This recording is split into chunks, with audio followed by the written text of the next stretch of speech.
예, 아멘, 할렐루야, 아멘, 할렐루야. 예, 계신 분들 너무 반갑습니다. 좌우에 계신 분과 인사 많이 나눴으니까 눈 인사만 한번 할까요? 아이 컨택 한 1초만 할 거예요. 옆에 있는 사람하고 찡긋하면서 앞뒷분하고도 인사 한번 할까요? 예, 감사합니다. 오늘 우리 함께 나눌 말씀은 이사야 40장의 말씀입니다. 이사야 40장 1절부터 11절까지의 말씀인데요. 보이세요? 뒤에 분들은 잘 안 보이실 것 같기도 한데 핸드폰에 어플 꺼내셔도 괜찮아요. 이사야 40장 1절로 11절을 저와 여러분이 한 절씩 번갈아 가면서 교독하도록 하겠습니다. 자, 그럼 저부터 읽겠습니다. 너희의 하나님이 이르시되 너희는 위로하라, 내 백성을 위로하라. 마음에 닿도록 말하며 그것에게 외치라. 노역의 때가 끝났고 그 죄악이 사함을 받았느니라. 그의 모든 죄로 말미암아 여호와의 손에서 벌을 배다 받았느니라 할지니라 하시니라. 외치는 자의 소리여 이르되 너희는 광야에서 여호와의 길을 예비하라. 사막에서 우리 하나님의 대로를 평탄하게 하라. 골짜기마다 도두어지며 산마다 언덕마다 낮아지며 고르지 아니한 곳이 평탄하게 되며 험한 곳이 평지가 될 것이요. 여호와의 영광이 나타나고 모든 육체가 그것을 함께 보리라. 이는 여호와의 입이 말씀하셨느니라. 말하는 자의 소리여 이르네 외치라. 대답하되 내가 무엇이라 외치리까 하니 이르되 모든 육체는 풀이요 그의 모든 아름다움은 들의 꽃과 같으니 풀은 마르고 꽃이 시들면 여호와의 기운이 그 위에 불미라. 이 백성은 실로 풀이로다. 풀은 마르고 꽃은 시드나 우리 하나님의 말씀은 영원히 서리라 하라. 아름다운 소식을 시온에 전하는 자여 너는 높은 산에 오르라. 아름다운 소식을 예루살렘에 전하는 자여 너는 힘써 소리를 높이라. 두려워하지 말고 소리를 높여 유다의 성읍들에게 이르기를 너희의 하나님을 보라 하라. 주 여호와께서 장차 강한 자로 임하실 것이요 친히 그의 팔로 다스리실 것이라. 보라 상급이 그에게 있고 보응이 그의 앞에 있으. 함께 읽겠습니다. 시작. 그는 목자같이 양떼를 먹이시며 어린 양을 그 팔로 모아 품에 앉으시며 젖먹이는 암컷들을 온순히 인도하시리로다. 아멘. 아멘. 모든 영광을 하나님께 올려드리는 오늘 이 밤이 되면 참 좋겠습니다. 할렐루야. 오늘 주께서 우리에게 말씀하실 줄로 믿습니다. 말씀으로 저와 여러분의 마음 가운데 속삭이시고 소리치시고 외치실 줄로 믿습니다. 하나님의 말씀을 경청하는 저와 여러분 될 수 있기를 주님의 이름으로 축복합니다. 아멘. 전도사님이 오늘 여기서 혼자 예배를 드리는데요, 사실 수련회를 준비하면서 선생님들도 그랬고 준비하는 모든 스태프들이 이 비장한 각오를 가지고 일사각오의 마음으로 수련회를 준비했어요. 뭐 다 알겠지만 코로나로 인해서 교회가 좀 위축되는 것 같고 또 뭔가 교회가 숫자적으로 위축되고 모임이 위축되니까 마치 이런 생각이 드는 거죠. 하나님 나라도 좀 위축되는 것 같고 이런 쓸데없는 생각이 드는데 선생님이 여기서 찬양하다가 번뜩 하나님이 그렇게 말씀하시는 것 같았어요. 뭐라 그러냐면 용성아 너 어디 보냐? 이런 말씀을 하시는 것 같았어요. 하나님이 여기 살아계신데 하나님이 살아계시고 하나님이 여전히 역사하고 계시고 하나님이 하나님의 교회를 붙들고 계신데 넌 뭔 걱정하냐? 이런 말씀 주시는 것 같아서 너무 감격이 되고 감동이 되고 맞습니다. 하나님의 사람들이 아직 남아 있습니다. 하나님께 부름받은 하나님의 사람들, 이 땅에 교회를 짊어지고 갈 사람들 아직 남아 있습니다. 이런 고백하면서 너무 감사하고 너무 또 기쁘게 이렇게 찬양한 것 같아요. 전사님이 재밌는 얘기를 하나 하면서 설교의 문을 열어볼까 해요. 영국에서 있었던 일이래요. 전사님 제가 좀 왔다 갔다 해도 괜찮나요? 카메라 앵글이? 유튜브 뭐 하고 있는 것 같은데 좀 왔다 갔다 하면서 얘기를 할게요. 영국에서 있었던 일인데 우리나라도 얼마 전에 그런 일이 있었죠. 굉장히 유명한 정치인이 하루아침에 잠적을 했잖아요. 그리고 안타깝게 이렇게 됐는데 영국에서 굉장히 유명하신 분 20명, 20명이 하루아침에 사라진 거예요. 굉장히 유명한 사람들이니까 그 다음날 다 스케줄이 있었는데 하루아침에 연락이 안 되고 다 잠적을 한 거예요. 이게 무슨 일일까? 이 사람들 다 어디 갔나? 이런 생각을 했는데 알고 보니까 이게 굉장한 해프닝이었어요. 어떤 젊은 친구가 아주 똑똑한 친구였던 것 같아요. 유명 인사 20명의 이 명단을 딱 뽑아서 메일을 보냈어요. 뭐라고 보냈냐면 뭐라고 보냈을 것 같아요? 뭐라고 보냈길래 이 20명의 유명 인사, 사회의 거물 인사들이 다 잠적을 했을까? 이렇게 보냈대요. 메일에 모든 것이 들통났으니 지금 당장 피신하시기 바랍니다. 이런 메일을 보내니까 묻지도 따지지도 않고 바로 잠수 탔다는 거죠. 여러분, 만약에 이런 생각을 해봤어요. 오늘 저와 여러분의 삶이 백주대낮에 100%다 드러난다면 여러분 여기 이렇게 얼굴 들고 앉아 있을 수 있으세요? 전사님 못할 것 같아요. 얼마 전에 전사님 굉장히 신뢰하고 이 사람 참 좋은 사람이다. 특히 전도사님이 좋다고 평가하면 뭐가 좋겠어요. 무엇보다 믿음, 하나님을 향한 사랑의 마음이 참 아름다운 귀한 사람이다 라고 생각했던 분의 뒷이야기를 들었어요. 근데 전사님 충격에 빠졌어요. 아니, 그분이 그렇다고요? 정말입니까? 근데 그분의 최측근이 저한테 해주시는 말이 그분은 사실 이런 분이고 이런 삶을 살고 있습니다. 이래서 전사님이 깜짝 놀랐어요. 근데 그분은 전도사님이 그 얘기를 아는 걸 몰라요. 만약에 그분의 삶의 가장 깊은 곳, 그곳을 전도사님이 알고 있다는 것을 그 형제가 알면 어떨까? 굉장히 부끄럽겠죠. 여러분, 우리는 모두 다 죄인인데요, 우리 안에 다 감추고 싶고 숨기고 싶어 하는 무언가가 있어요.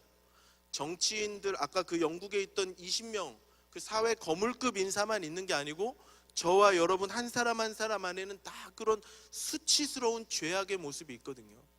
그런데 사람들에게 들통나서 잠깐 창피를 당하고 잠깐 부끄러움을 당하고 잊혀지는 거, 그거는 조금 견딜 수 있어요. 그런데 역사의 마지막 날, 저와 여러분의 인생의 마지막 날 하나님께서 그 죄악을 들추실 때는 부끄러움으로 끝나지 않는다는 거죠. 생과 사가 걸린 문제예요. 죄악이라는 문제는 하나님 앞에서 영원히 사느냐 영원히 죽느냐, 그 문제가 걸려 있는 것이에요. 그래서 그냥 쉽게 넘어갈 게 아닙니다.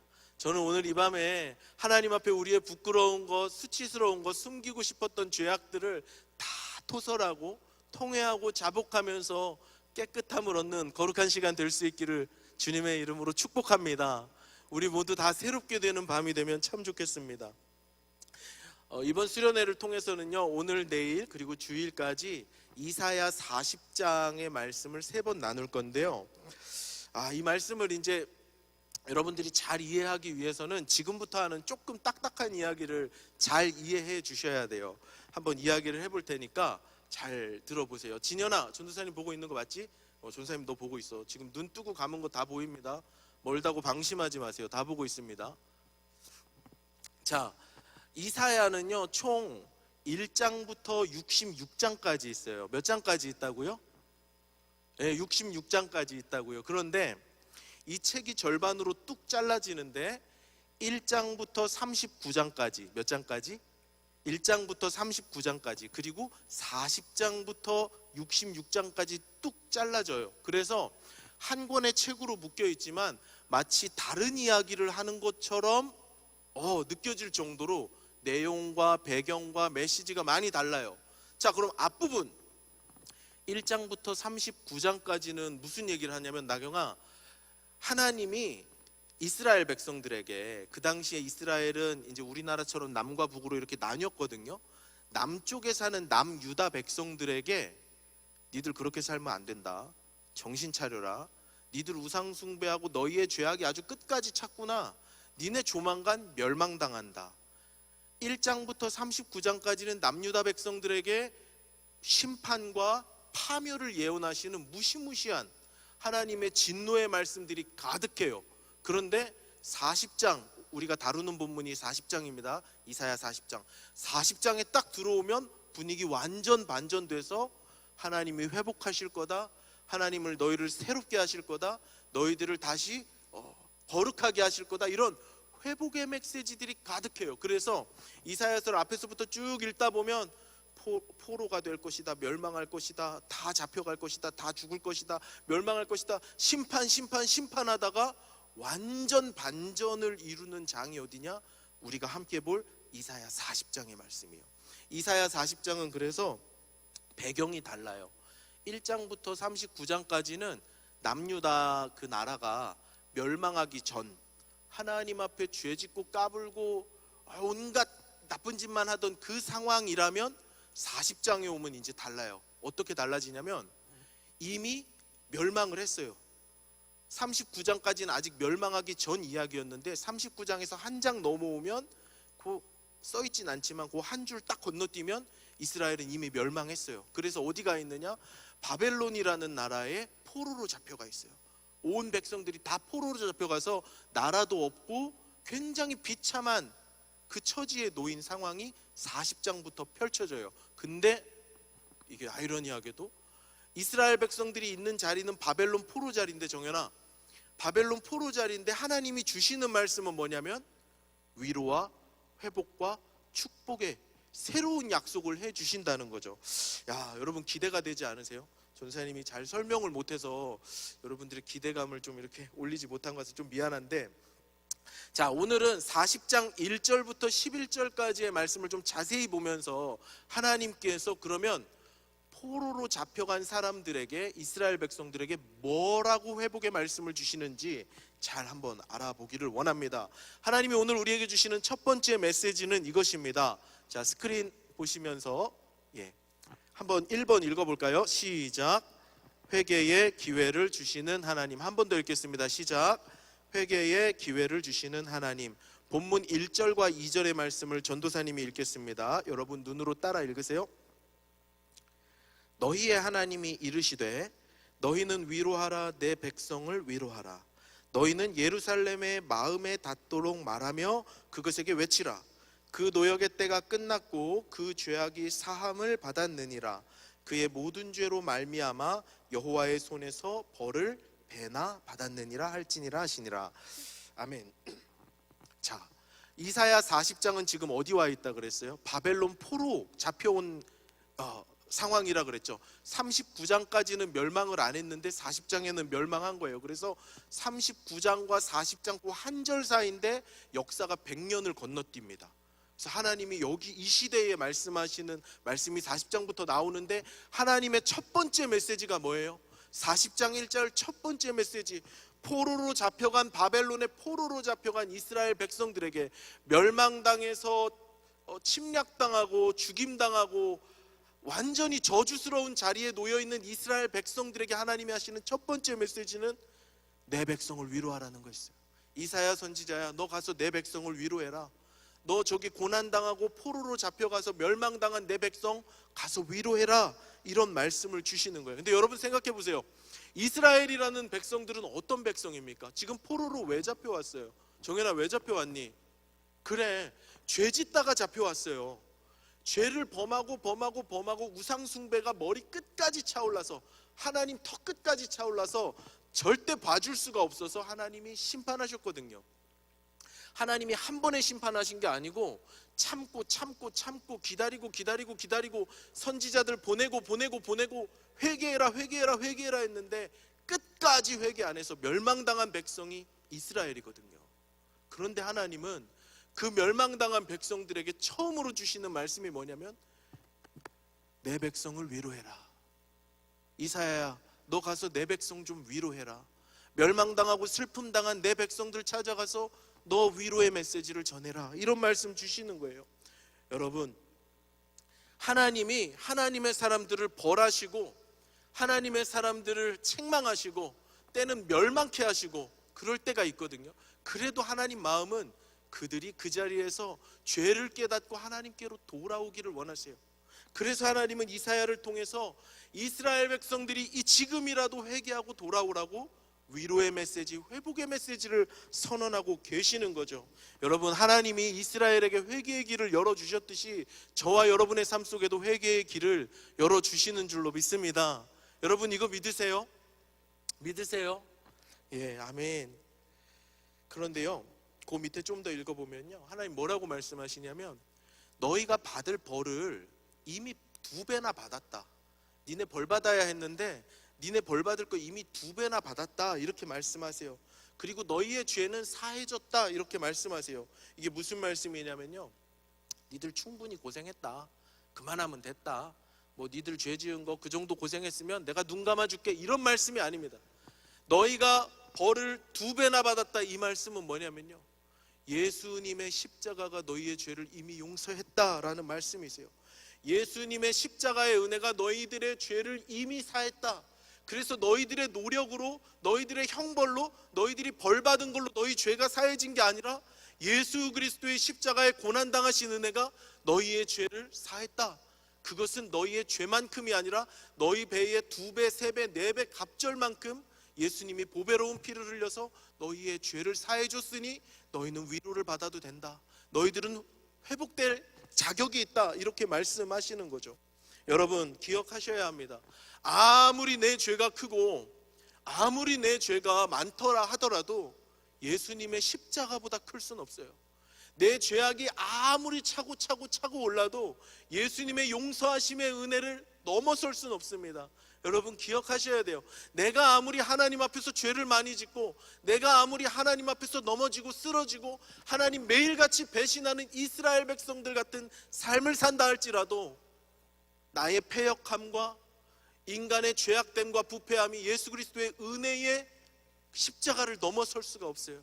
여러분, 믿으시기를 바랍니다. 그런데 여러분, 여기 우리가 기억해야 할 너무너무 중요한 진리가 있어요.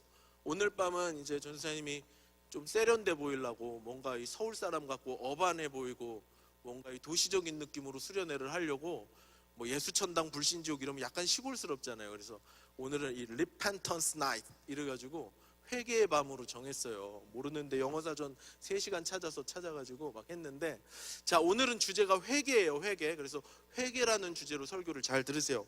자, 여기서 중요한 게 뭐냐면, 우리가 기억해야 될 게 뭐냐면, 우리가 회개하는 것보다 우리가 기를 쓰고 눈물을 흘리고 하나님 잘못했습니다, 엎드려서 금식을 하고 뭐 난리를 치고 회개하는 것보다 더 중요한 게 뭐냐면, 하나님이 우리에게 회개의 기회를 주셨다는 거예요. 우리가 회개하는 것보다 더 중요한 건 뭐냐면, 하나님이 우리에게 회개의 기회를 주셨다는 거예요. 자, 여러분 생각해 보세요. 우리가 하나님께 죄를 범했는데 하나님이 우리의 회개를 받지 않으신다, 우리의 돌이킴을 받지 않으신다 하면 백날 회개해도 소용이 없습니다. 그래서 어떤 종교에서는요, 고행을 하죠. 고행을 하면 내가 막 고생을 하고, 고행이 뭔지 알지 얘들아? 시인아, 고행이 뭔지 알지? 힘든 일 막 하는 거야. 억지로 힘든 일을 하고 고행을 하면 내 죄가 용서되어질 거라고 생각해요. 왜냐하면 내 안에 있는 도덕심이 내 죄악을 건드려서 견딜 수가 없거든요. 그래서 어떤 사람은 바위 위에서 15년을 자기도 하고요, 등을 바닥에 안 붙이고 평생을 살기도 해요. 그런데 그런 고행으로 우리가 고생을 하고 벌을 받는다고 해서 내 죄가 사해지는 게 아니라, 하나님이 회개하면 회개할 수 있는 기회를 주셨기 때문에 우리의 죄가 사해질 수 있는 거예요. 오늘 밤에 저와 여러분이 가장 먼저 기억해야 할 사실은 뭐냐면, 하나님이 우리에게 회개할 기회를 주셨다는 것입니다. 우리가 하나님께서 우리에게 회개할 기회와 자격을 주셨다는 건 정말 놀라운 일이 아닐 수가 없어요. 하나님이 우리에게 살 길을 열어주셨다는 것입니다. 이것은 우리의 공로가 아니에요. 우리가 잘해서 받은 게 아닙니다. 100% 우리 하나님의 은혜로운 행동인 것이죠. 회개의 기회를, 또 회개의 은혜를 주신 우리 하나님, 그 하나님의 은혜를 붙잡는 오늘 이 밤 저와 여러분이 되면 참 좋겠습니다. 자, 그래서 하나님이 우리에게 회개의 기회를 주셨는데, 그러면 어떻게 회개할 수 있을까요? 회개의 방법은 무엇일까요? 우리 2번 같이 읽어보겠습니다. 시작. 회개의 방법, 광야에서 예비하라. 뭐라고요? 광야에서 예비하라. 자, 3절 말씀 우리 크게 한번 다 같이 읽어보겠습니다. 시작. 외치는 자의 소리여 이르되 너희는 광야에서 여호와의 길을 예비하라. 사막에서 우리 하나님의 대로를 평탄하게 하라. 하나님이 이스라엘 백성들에게 회개의 방법을 소개해 주시는데 그 방법이 뭐였냐면 광야에서 여호와의 길을 예비하라는 것이었어요. 그리고 사막에서 그 대로를 평탄하게 하라고 말씀하십니다. 여러분, 이 광야가 어디일까요? 조금 설명이 필요해요. 아까 이 말씀을 받는 남유다 사람들은 어디에 와 있다 그랬어요? 바벨론. 대답을 했는데 제가 못 듣는 거죠. 깜짝 퀴즈 한 번씩 할까? 바벨론에 와 있어요. 이 광야는 어디냐면요, 이스라엘 백성들이 바벨론에 잡혀와서 70년 동안 포로살이를 했거든요. 그럼 생각해 보세요. 두고 온 이스라엘 땅은 어떨까요? 자기 고향 땅은 어떨까요?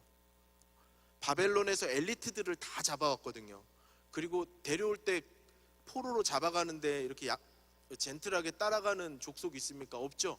끝까지 항전을 하잖아요.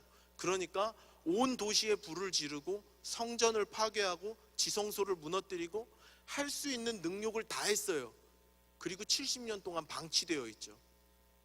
바벨론에 있는 사람들에게 광야는 어디냐면 저 이스라엘 고국 땅으로 돌아가는 길이었어요. 바벨론은 이미 잘 사는 나라였거든요. 그리고 엘리트들을 잡아와서 이들이 비록 포로였지만 70년 동안 이제 대를 이어서 정착하고 어느 정도 살만한 타운을 이뤄가고 있는데 하나님이 광야에서 예비하라고 하세요. 돌아가라 라는 말씀이시거든요. 가는 길이 쉽지 않습니다. 고국 땅에 돌아가면 파괴된 이스라엘만 있어요. 내가 살 집이 없어요. 쉽지 않은 길인 거죠. 그런데 여러분, 이 광야에서 예비하라는 말에 회개의 핵심이 있어요. 회개는요, 이스라엘 백성들이 바벨론을 떠나서 이스라엘로 돌아가야 했던 것처럼 그들이 70년 동안 익숙하게 눌러앉았던 삶의 자리에서 일어나서 과감하게 털고 버리고 바벨론의 자리를 떠나서 이스라엘로 돌아가는 것이 회개였던 것처럼 우리의 회개도 가장 익숙했던 삶의 죄악된 자리를 떠나는 게 회개입니다. 이스라엘 백성들이요 70년간 포로 생활했던 그 바벨론은요 굉장히 이스라엘 백성들에겐 이제 익숙한 땅이었어요. 그러나 우상의 나라고 하나님 안 계시는 나라였죠. 화려한 바벨론을 떠나서 하나님이 부르시는 이스라엘로 오는 것, 그것이 회개였던 것이요. 여러분 잘 기억하세요. 회개는 뭐 되게 고상한 게 아닙니다. 회개는 낭만적인 게 아니에요. 고되고 힘들고 굉장히 어려운 일이라는 거죠. 말로만 하는 게 아닙니다. 내가 익숙했던 삶의 자리를 떠나서 하나님께로 돌아가는 것, 그게 회개예요. 회개하면 지금보다 훨씬 더 힘들 수 있습니다. 지금보다 훨씬 더 괴로울 수 있습니다. 훨씬 더 손해보는 삶을 살 수 있어요. 그러나 죄를 끊어내고 회개하려면 우리는 그 광야길을 감당해야만 하는 것이에요. 전도사님이 지금부터 정말 처절하게 몸부림치면서 회개했던 어떤 아저씨 이야기를 들려줄게요. 지금으로부터 약 10년 전 전도사님은 저쪽 어떤 그 경기도 어떤 지역에서 아주 작은 교회에서 찬양 인도하는 간사님으로 섬기고 있었어요. 지금으로부터 한 10년 된 것 같아요. 그런데 전도사님이 섬기던 교회는 굉장히 작은 교회였고 건물 이렇게 지하를 빌려서 쓰는 교회였거든요. 저희 교회 앞에 어디가 있었냐면 그 경남이라는 건설회사에서 지은 아너스빌 아파트 단지가 있었어요. 그래서 거기 정문에서 나오면 전도사님네 교회 간판이 정문에 보였어요. 하루는 덩치가 산만한, 나이를 물어보니까 이제 전도사님보다 한 살 어리던가 뭐 그러더라고요. 우리 재준 형제보다 덩치가 더 좋은 사람이 교회로 내려왔어요. 저번에도 한번 오셨던 분이에요. 전도사님하고 상담을 하기를 원했어요. 근데 전도사님이 상담하자 그럴 때 좀 무서웠어요. 왜냐하면 이분이 어떤 분이시냐면 이분 인생에 스토리가 좀 있는데 이걸 좀 이해해야 돼요. 이분이 어릴 때 부모님의 직업이 뭐였냐면 선교사였어요.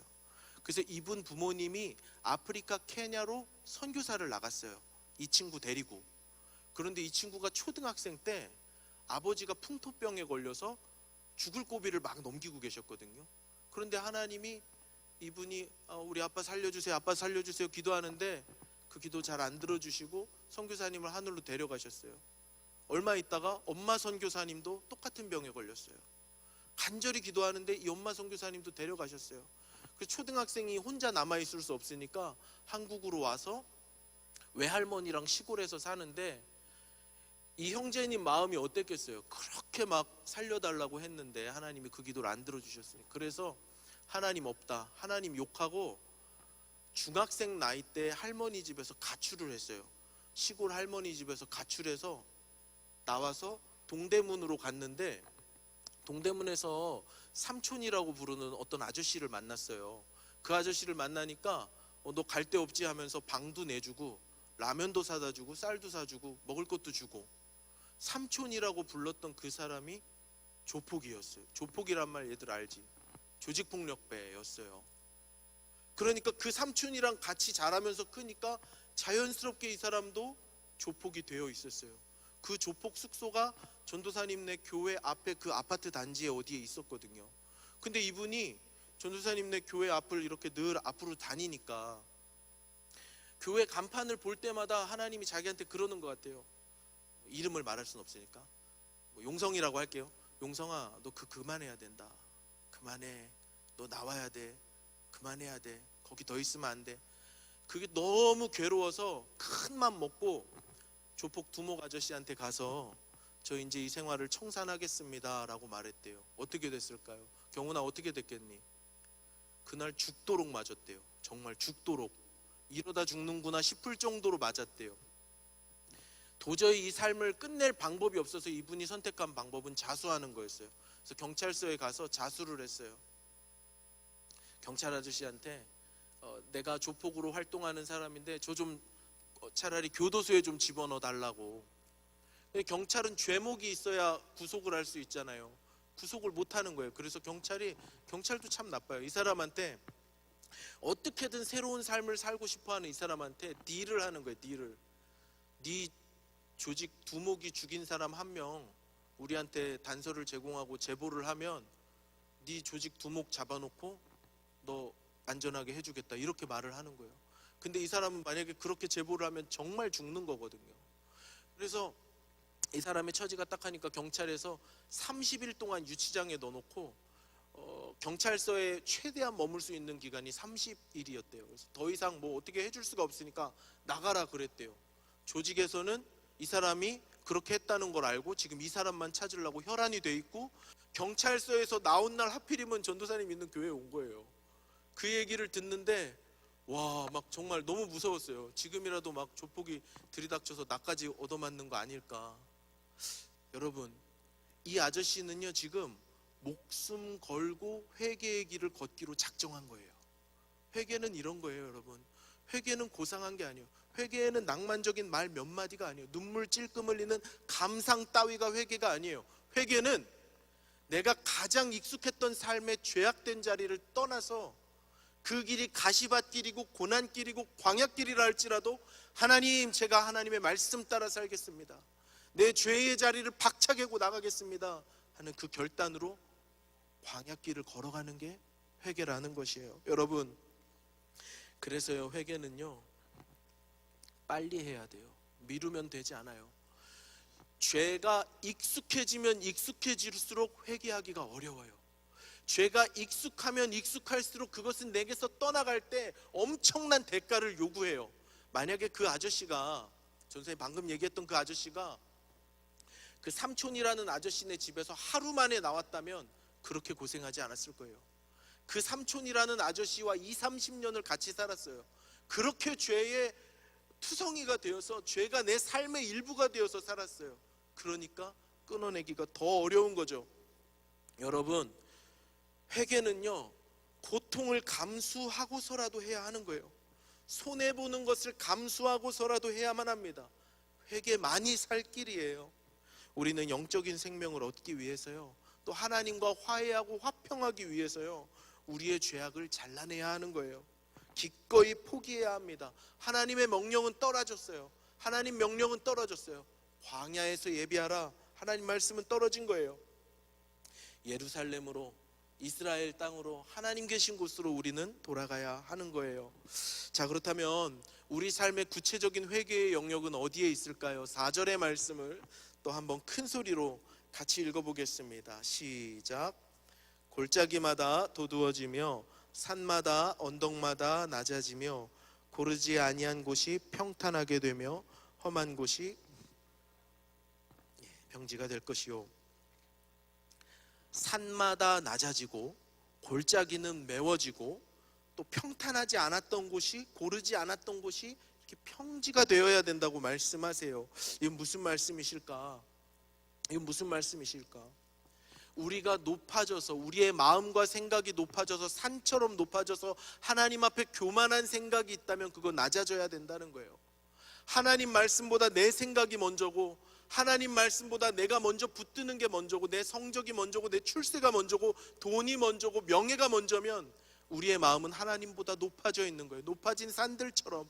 하나님 뭐라 말씀하시죠? 그거 낮춰야 된다. 너 회개하는 거 그거 낮추는 거야.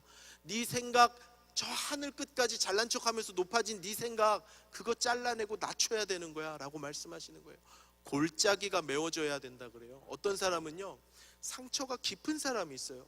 우리 TIC 중에도, 또 우리 YIC 중에도 전사님이 개인적인 삶의 스토리를 아는 몇몇 분들은 어린 나이인데, 너무 나이가 어리고 젊은데 어려서부터 받은 인생의 상처가 너무 깊어서 전도사님도 그 얘기를 맨눈으로 들을 수 없을 만큼 너무 상처로 얼룩진 우리 친구들도 있는 거 알아요. 그런데 하나님 말씀이 더 중요하죠. 내 처지보다. 골짜기가 메워져야 된다는 건 뭐냐? 너의 상처로 인해서 너 자기 연민이 굉장히 강하지. 너 상처로 인해서 네 인생의 골짜기가 깊어졌지. 눈물 가득하지. 자기 연민이 있지. 너의 그래서 성격도 왜곡되고 인격도 왜곡됐지. 그거 회개하려면 너의 그 깊은 눈물 골짜기도 다 메꿔줘야 돼. 다 메꿔줘야 돼. 네가 아무리 깊은 상처, 깊은 아픔, 인생의 어려운 날을 보냈다 할지라도 너 하나님께로 돌아오려면 그 상처 다 메꿔야 돼.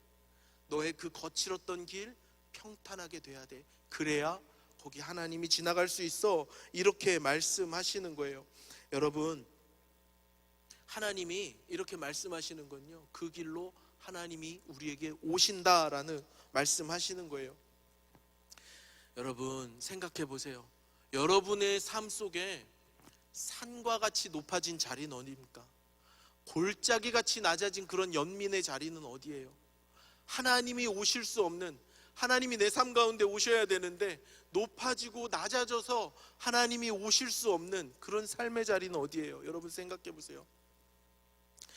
여러분들의 핸드폰과 컴퓨터에는 하나님 오실 만하세요?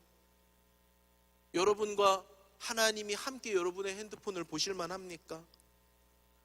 불 꺼진 여러분의 방은 하나님의 임재할 만한 장소예요? 불이 꺼진 여러분들의 방에 하나님 오셔도 괜찮습니까? 친구들과 주고받은 카톡창에 하나님 같이 대화 상대로 초대돼도 돼요? 예수님이 그 카톡창에 같이 있어도 됩니까? 부끄럽지 않아요? 만약에 여러분 우리의 삶 속에 여러분들의 카톡창에 핸드폰 안에 하나님 기뻐하시지 않을 만한 것들이 있다. 친구를 향한 미움의 마음으로 욕설이 난무하고 더러운 것들이 왔다 갔다 한다면 거긴 절대로 하나님 오실 수 없어요. 오늘 하나님이 여러분들이 회개하기 원하는 자리가 바로 그 자리일 거예요. 여러분, 여러분들의 마음 속에는 하나님이 좀 오실 만해요. 여러분 마음은 깨끗해요. 전사님이 이 말씀 준비하면서 엄청 찔렸어요. 전사님이 요즘에 어떤 한 분이 너무 전도사님 어렵게 하거든요. 마음을 너무 힘들게 하고.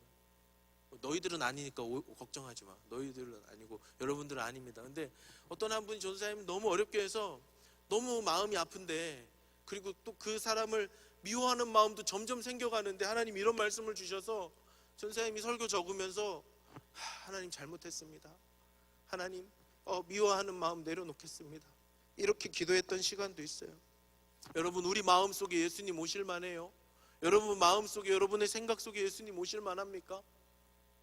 예수님이 2000년 전에 이 땅 가운데 오실 때 어디 오셨죠? 주애야, 어디 오셨니? 예수님이 베들레헴 마구간 말밥통에 오셨어요. 왜 예수님이 말밥통에 들어가셔서 나셨을까? 그런 생각을 한 적이 있거든요. 근데 말밥통보다 인간들 마음이 더 더러워요. 말밥통보다 저와 여러분의 마음이 더 더러워요. 그러니까 예수님, 그 귀한 예수님이 오실 자리가 이 땅에는 말밥통이 그나마 가장 깨끗한 자리예요. 인간의 손이 닿고 인간의 눈길이 닿고 인간의 말이 닿고 한 곳은 다 더러운 자리니까요. 오늘 저와 여러분의 마음속에 예수님 오실 만한 자리인가 스스로 자문해 봐야 돼요. 내 마음속에 예수님 들어오실 만한가? 내 마음 마구간보다 더럽지 않은가 생각해 봐야 한다는 거죠.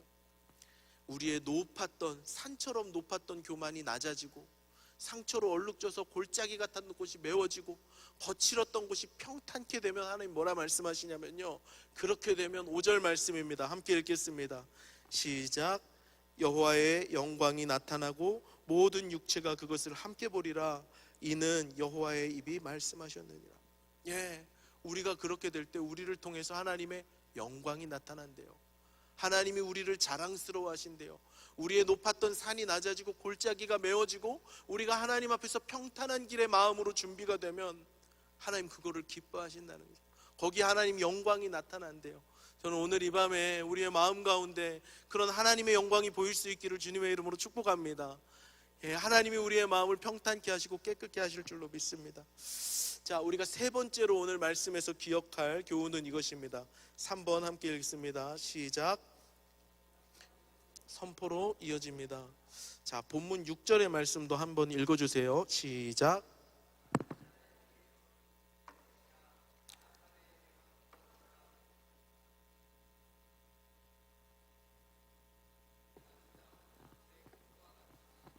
아멘.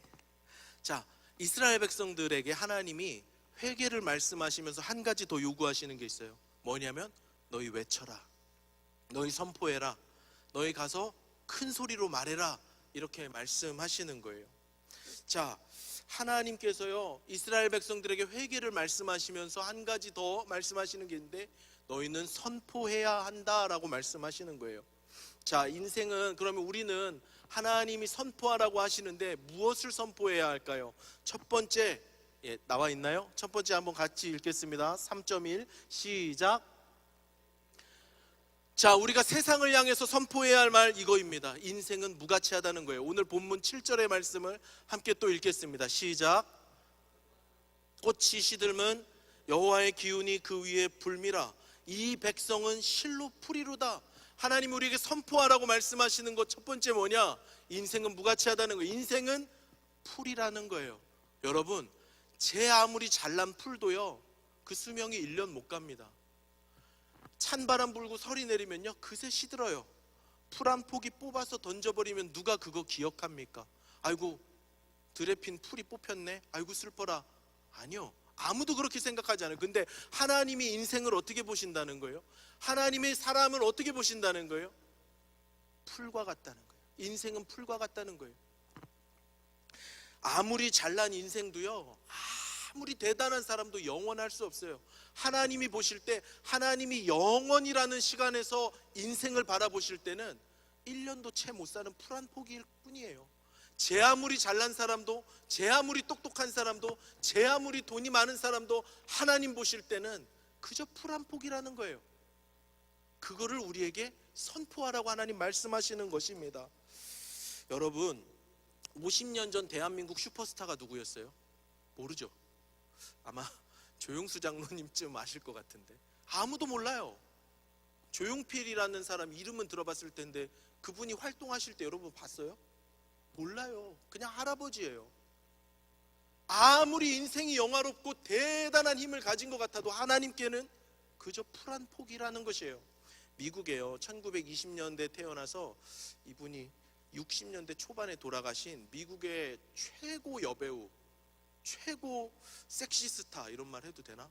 마릴린 먼로라는 아주머니가 계셨어요. 들어봤니 얘들아? 마릴린 먼로. 이름은 안 들어봤어도 분명히 너희들 그림은 봤을 거야. 이 팝아트 하는 예술로 막 알록달록하게 여기 점난 아줌마 이렇게, 그 아줌마가 이제 마릴린 먼로인데, 이분이 왜 마릴린 먼로 뭐 지인이세요? 아니시죠? 엄청난 슈퍼스타였어요. 초슈퍼스타. 그런데 이분이요, 안타깝게도 엔딩이 안 좋아요. 결혼을 3번 하셨는데 3번 다 안 좋고, 막 전 남편한테 막 두드려 맞고, 또 어떤 남편은 막 야구방망이로 때리고 그랬더라고요, 찾아보니까. 근데 이분이 그래서 엔딩이 어떻게 됐냐면, 자기 집에서 수면제를 엄청 과다 복용하고 스스로 끝냈어요. 그런데 그 초슈퍼스타, 이 세계에서 가장 예쁜 여인인, 만인의 연인이라고 부르던 마릴린 먼로, 그 사건을 가서 시체를 처음 수습한 경찰관이 인터뷰를 했는데요, 그 인터뷰가 굉장히 우리에게 생각할 만한 점을 주는 거예요. 뭐라 그러냐면요, 마릴린 먼로의 시신을 수습했을 때 거기에 내가 알던 마릴린 먼로 그 슈퍼스타 아름다운 여인은 없고 50대 아주머니 한 명만 있었다. 이렇게 인터뷰를 했어요. 무슨 말이에요? 쟤 아무리 예쁘고 쟤 아무리 뭐 아이돌이고 돈이 많고 명예가 높아도 아무것도 아닌 거예요. 그건 그냥 지나가는 거예요. 하나님이 우리에게 선포하라고 말씀하시는 것 중에 첫 번째 뭐냐? 인생은 무가치하다는 거예요. 하나님 앞에서, 영원하신 영존하신 하나님 앞에서 인생은 그냥 가치 없는 풀 한 포기라는 것을 선포해야 한다는 것이죠. 자, 두 번째로 선포하라고 말씀하시는 것은 이것입니다. 8절 같이 읽어보겠습니다. 시작. 풀은 마르고 꽃은 시드나 우리 하나님의 말씀은 영원히 서리라. 그 앞에 슬라이드 보여주세요. 하나님이 우리에게 두 번째로 선포하라고 하시는 말씀은 하나님이 영원하시다는 거예요. 자, 인생이 무가치하다는 것을 알고 거기서 끝나면요, 허무주의로 빠져요. 인생이 무가치하다. 야, 그럼 공부는 뭐하냐? 돈은 뭐 하러 버냐? 그냥 오늘을 즐기자. 그렇게 허무주의로 빠져요. 근데 인생은 무가치하다. 그러나 하나님은 영원하시다. 하나님은 영존하시다. 하나님은 끝도 없이 계신다. 이거를 알면요, 우리의 인생이 무가치하다는 것뿐만 아니라, 그래서 우리가 하나님을 바라볼 수 있고, 그래서 무가치한 인생을 존귀하게 살 수 있는 것이에요. 자, 8절, 풀은 마르고 꽃은 시드나 우리 하나님 말씀은 영원히 선다고 고백하고 있습니다. 오고 오는 세대 속에서 모든 것은 사라져요. 다 잊혀집니다. 그런데 영원히 잊혀지지 않고 영원히 변하지도 않고 영원히 훼손되지도 않는 딱 한 가지가 있으니 그것은 하나님 말씀, 곧 하나님 자신이신 거예요. 이 땅에서 영원한 것은 우리 하나님밖에 없어요. 회개하는 사람들이 선포해야 될 두 번째 진리가 이것입니다. 세상을 향해서 외쳐야 하는 것이에요. 진정으로 하나님 앞에 회개하는 사람들은요, 회개의 자리에서 선포의 자리로 나아가는데 무엇을 선포하는가? 인생은 무가치하다. 하나님은 영원하시다. 이것을 선포한다는 거예요. 그런데 여러분, 이 선포가요, 단순히 우리 입술에만 있으면 안 돼요. 전도사님 같은 사람이 제일 나빠요. 말은 번지르르 하는데, 그래서 우리의 말뿐만 아니라 우리의 삶으로 선포해야 되는 거예요. 이 두 가지 진리, 하나님 선포하라고 오늘 주시는 이 말씀의 진리, 인생은 무가치하다. 그런데 하나님은 존귀하시다. 이 진리를 말로 선포할 뿐만 아니라 내 삶의 방식이 그걸 증명하고 내가 살아가는 모습이 그걸 선포해야 한다는 거예요. 사람들이 우리를 볼 때, 아, 저 사람은 정말 인생이 무가치하다는 걸 알구나. 그래서 속된 것에, 지나가고 잊혀지고 썩어 없어질 것에 마음 두지 않고 뭔가 영원한 것을 갈망하면서 사는 사람이구나. 내 친구 성덕이는 그런 애구나. 내 친구 찬이는 그런 애구나. 내 친구 준수는 그런 애구나. 재호는 그런 애구나. 이런 고백이 나와야 한다는 것이죠. 사랑하는 여러분, 저와 여러분의 삶이 이번 수련회를 통해서 이 하나님의 진리를 선포하는 삶으로 업그레이드 되기를 주님의 이름으로 축복합니다. 자, 거의 다 왔어요. 이제 마지막입니다. 우리가 오늘 말씀에서 기억할 네 번째 교훈은 이것입니다. 4번 한번 크게 읽어보겠습니다. 시작. 회개의 완성은 하나님을 바르게 하는 것입니다. 한 번 더 읽어보겠습니다. 시작. 회개의 완성은 하나님을 바르게 아는 것입니다. 본문 10절로 11절의 말씀을 읽겠습니다. 전도사님이 읽을게요. 눈으로 따라 읽어주세요. 보라, 주 여호와께서 장차 강한 자로 임하실 것이요 친히 그의 팔로 다스리실 것이라. 보라, 상급이 그에게 있고 보응이 그의 앞에 있으며 그는 목자같이 양떼를 먹이시며 어린 양을 그 팔로 모아 품에 안으시며 젖먹이는 암컷들을 온순히 인도하시리로다. 아멘. 자, 10절부터 11절까지는요 하나님이 어떤 분이신지를 설명해 주고 있어요. 하나님이 어떤 분이신지를 알아야 우리는 회개를 완성할 수 있는 것 같아요. 자, 하나님이 어떤 분이신지 모른다면요 아까 말했던 그 광야에서 예비하는 광야길로 나아가는 회개의 여정은 완성될 수 없습니다. 하나님이 어떤 분이신지 모르면 우리의 회개의 과정은 금방 지치고 말 것이에요. 금방 쓰러지고 말 것이에요. 하나님을 바로 알아야 우리의 회개는 완성될 수 있어요. 자, 그렇다면 하나님 어떤 분이신가? 오늘 1, 2, 3가 되게 많은데요 이거를 전도사님이 1, 2, 3를 다 정리해서 여러분들에게 나눠줄까 생각을 했거든요.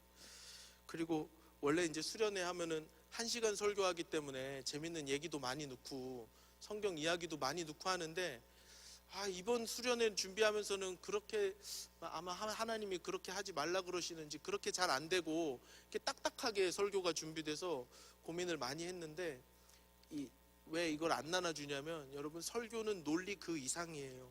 찬양이 음악 그 이상인 것처럼 찬양이 음악을 초월해서 역사하는 하나님의 역사인 것처럼 설교도 그런 것 같아요. 논리 그 이상이에요. 그러니까 잘 몰라도 돼요. 1, 2, 3이 어디 있는지 몰라도 돼요.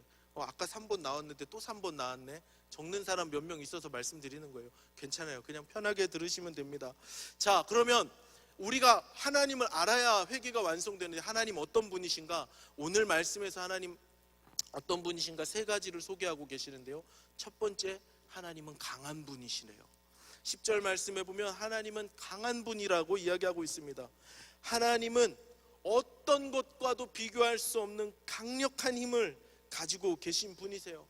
이 세상에 하나님보다 강한 것 없습니다. 하나님이 강한 분이라는 것을 알면요 하나님이 정말 힘이 있는 분이시다, 하나님이 강한 분이시다 라는 걸 알면 죄를 끊을 수 있어요. 하나님이 더 강한 분이시다 라는 걸 알면 아까 조직폭력배 그 아저씨가 돌이켰던 것처럼 조폭보다 무서운 분이 하나님이시고 조폭보다 강한 분이 하나님이시다 라는 걸 알면 죄를 기꺼이 버릴 수 있는 것이에요. 하나님을 따르면서 광야길을 걸어가면서 회개의 여정을 가다 보면 두려운 일이 많습니다. 손해보는 것 같아 두렵고 고통이 찾아올까 두렵고 고난이 다가올까 두려워요. 그런데 세상이 우리를 핍박하고 조롱하고 멍청하다 그러고 어리석다 그러고 불합리적이라고 그러고 제 아무리 조롱을 하고 우리에게 겁을 준다 해도 하나님이 더 강하시다, 온 세계 우주 만물 중에 하나님보다 강한 분이 없다라는 것을 깨닫는다면 우리의 회개는 두려움을 넘어서서 계속해서 나아갈 수 있어요. 완성의 길로 나아갈 수 있는 것입니다. 두 번째, 하나님 어떤 분이신가? 오늘 10절 말씀 보니까 하나님이 다스리시는 분이시래요. 하나님 올라오셔야 됩니다. 하나님이 다스리시는 분이시래요. 여러분, 하나님은 우주 만물을 통치하는 분이세요. 그분은 하나님의 힘과 하나님의 지혜로 온 세계와 우주와 만물을 다스리시면서 통치하시면서 경영하시는 분이시라는 거예요. 하나님의 다스림을 고백할 때 하나님이 나를 붙잡고 계신다, 내 인생이 그냥 막 굴러가는 것 같고 하나님 없는 것 같고 그래서 내 이 회개의 여정이 늘 실패하고 고난당하고 어려워도 하나님이 내 인생을 붙들고 계신다, 하나님이 나를 다스리고 계신다, 하나님이 우주 만물을 붙잡고 계신다 생각하면 우리는 그 회개의 걸음을 끝까지 걸어갈 수 있어요. 마지막 3번째, 이게 가장 중요한데요 지금까지 졸았던 친구들도 이것만 기억하면 좋겠어요. 전사님 한번 따라하겠습니다. 하나님은 심판하는 분이십니다.